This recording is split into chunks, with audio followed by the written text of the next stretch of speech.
Pemirsa, sejumlah pejabat negara meninjau kesiapan dan syarat perjalanan di Bandara Soekarno-Hatta, Tangerang, Banten dalam masa larangan mudik 2021 ini.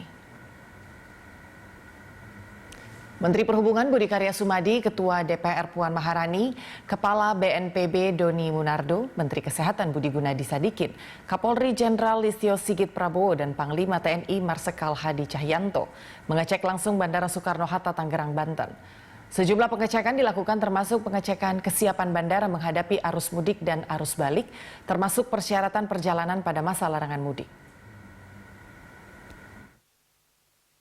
Kamtibmas dengan pelindung pengayom masyarakat dan penegakan hukum, yaitu melangan dan kejahatan transnasional, serta melaksanakan pengaturan penjagaan pengawalan dan patroli maupun pelayanan.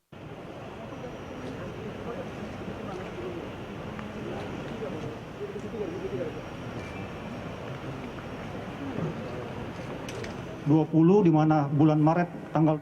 Dan untuk mengetahui informasi terkini di Bandara Soekarno-Hatta yang ditinjau langsung pejabat negara, kita akan bergabung dengan Ira Hulu dan juru kamera Hanil Rivelino di Bandara Soekarno-Hatta, Tangerang, Banten. Ya, Ira, apa saja yang menjadi perhatian dari pejabat negara terkait kesiapan bandara?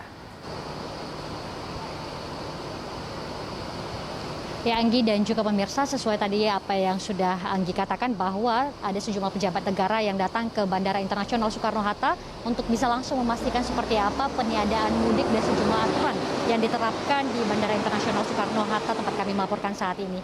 Tadi kami melihat bahwa ketika para pejabat tersebut datang, sebelumnya ini mereka memantau beberapa titik seperti itu, dan kemudian pertama-tama mereka mendengarkan pemaparan yang disampaikan oleh Kapolres Bandara Suta, yakni Kombes Adi Ferdian Saputra, yang menyajikan sejumlah data seperti adapun data penumpang larangan mudik ini semenjak diberlakukan seperti itu sampai dengan 11 Mei 2021, ini jumlahnya mencapai 18.373 penumpang dengan jumlah pesawat, yakni ada sekitar 48 pesawat. Dan tentu dari 18.000 sekian penumpang tersebut ini berasal dari berbagai unsur seperti TNI, Polri, kemudian juga aparatur sipil negara ataupun ASN dan juga pihak swasta. Dan terkait hal ini juga sekali lagi dipastikan bahwa mereka yang memutuskan untuk berangkat ataupun berpergian, Anggi, ini bukanlah mereka yang mudik, melainkan memiliki ketentuan ataupun pengecualian perjalanan, sehingga mereka diizinkan jika memberikan sejumlah berkas ataupun dokumen yang mendukung. Dan tadi jadi kami dengar juga dari Ketua DPR RI, yakni Puan Maharani, yang menyoroti beberapa hal. Yang pertama adalah terkait dengan prokes yang diterapkan di bandara ini memang harus ketat dilakukan, bukan hanya karena peniadaan mudik, melainkan juga ketika nanti setelah masa mudik selesai pun prokes ini harus tetap dilaksanakan dan diterapkan dengan baik. Selain itu juga Puan Maharani menyoroti terkait dengan salah satunya kita pernah mendengar kabar mengenai bandara di Kuala Namu, Sumatera Utara, yang memberikan ataupun antigen bekas seperti itu. Dan dia meminta kepada pemerintah maupun otoritas bandara terkait agar peristiwa ini tidak dapat ataupun tidak boleh terulang kembali. Selain itu juga Puan Maharani menyoroti satu hal lagi terkait dengan warga negara asing yang diizinkan masuk ke Indonesia. Ia meminta kepada pemerintah maupun juga pihak otoritas bandara agar memberikan keadilan bagi masyarakat, karena kita tahu ini peniadaan mudik bagi masyarakat dan bagi golongan apapun.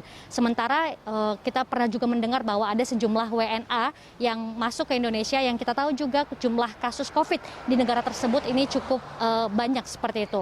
Kemudian juga tadi sempat berbicara di depan, yakni Kapolri Jenderal Listio Sigit Prabowo, yang menyatakan bahwa pengecekan ulang para penumpang ini harus dilakukan secara detail seperti itu mengenai kelengkapan dokumen, bahkan juga untuk PCR dan juga antigen.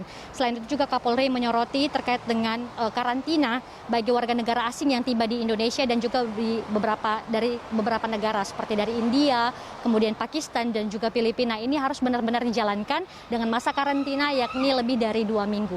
Dan untuk selengkapnya kita langsung akan mendengar pernyataan dari Puan Maharani selaku Ketua DPR RI terkait dengan kunjungannya hari ini. Bagaimana kemudian kita juga bisa mempunyai satu kebijakan yang tidak menimbulkan kebingungan pada masyarakat. Salah satu contohnya adalah kami minta kepada pemerintah, ini yang mewakili pemerintah, kementerian dan tentu saja TNI Polri dalam melaksanakan kebijakannya, ada keadilan dalam melaksanakan kebijakan. Di satu sisi kita melakukan peniadaan mudik, di satu sisi jangan sampai kita memperbolehkan warga negara asing masuk ke negara kita di waktu yang memang belum memungkinkan. Ini tentu saja perlu ada sinergi dan rasa keadilan di antara kita untuk dapat sama-sama melaksanakan hal tersebut secara baik sehingga masyarakat bisa merasakan bahwa pemerintah memang berpihak kepada masyarakat dalam arti menjelang Idul Fitri dan sesudah Idul Fitri. Ya, Anggi, tadi kami juga melihat bahwa para pejabat publik ini memeriksakan sejumlah lokasi pengecekan yang berada di Terminal 3. Apakah memang para penumpang ini sudah memenuhi syarat perjalanan atau tidak? Anggi.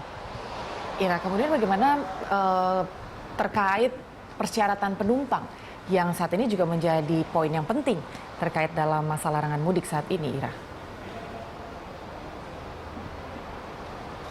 Ya, Anggi, perlu diketahui bahwa yang pertama perlu ditegaskan kembali bahwa mereka yang melakukan perjalanan bukanlah mereka yang mudik ataupun pulang ke kampung halamannya masing-masing karena untuk kegiatan silaturahmi atau segala berbagai alasan lainnya. Namun, ini pengecualian perjalanan ini dilakukan bagi mereka yang terkait dengan pelayanan publik, keamanan, bantuan kesehatan, juga kepentingan penugasan ataupun dari kedinasan. Selain itu juga kunjungan keluarga sakit, kunjungan kedukaan, anggota keluarga yang meninggal, kemudian juga kebutuhan perjalanan persalinan bagi ibu hamil dan beserta satu orang pendamping hingga kebutuhan pelayanan kesehatan.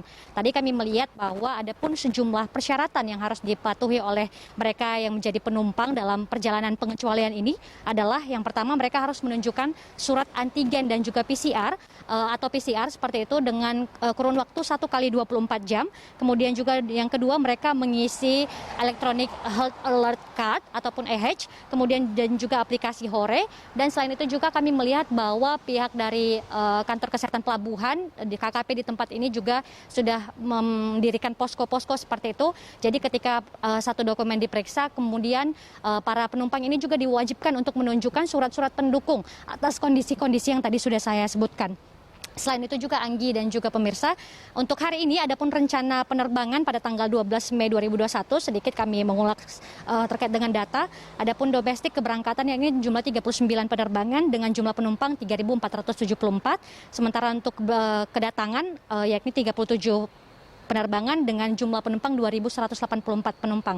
Sementara di Terminal 3 ataupun internasional, ini keberangkatan 10 pesawat dengan jumlah penumpang 499 penumpang dan yang tiba ini 13 pesawat dengan jumlah penumpang 746 penumpang. Dari pihak bandara juga menyatakan bahwa memang setelah ada peniadaan mudik tersebut, aktivitas penumpang ini di Terminal Bandara Internasional Soekarno-Hatta ini cukup menurun yakni sampai dengan 90%.